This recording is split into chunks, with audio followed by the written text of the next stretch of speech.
வாக்குத்தத்தம் உன்னுடையது. அன்பு பிள்ளையே, என்னுடைய வசனம் உன் வாழ்வில் எப்படி கிரியை செய்கிறது? நீ என் வார்த்தையை கேட்கும்போது அதை சந்தோஷமாய் கேட்கிறாய்.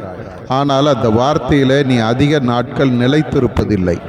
கேட்ட வசனத்தின்படி நீ செயல்படுவதில்லை. பல நேரங்களில் இந்த வசனங்கள் உன் வாழ்க்கையில் இருப்பது கிடையாது. வேத வசனம் உன் இருதயத்தில் இருக்க வேண்டும்.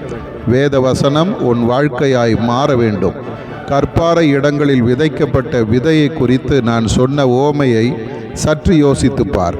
அப்படிப்பட்ட மனிதர்கள் வசனத்தை கேட்கிறார்கள், அதை சந்தோஷத்தோடு ஏற்றுக்கொள்ளுகிறார்கள். ஆனால் அவர்களுக்குள்ளே அந்த வசனம் வேர்கொள்வதில்லை. ஆகவே கொஞ்ச காலம் மாத்திரம் நிலைத்திருக்கிறார்கள்.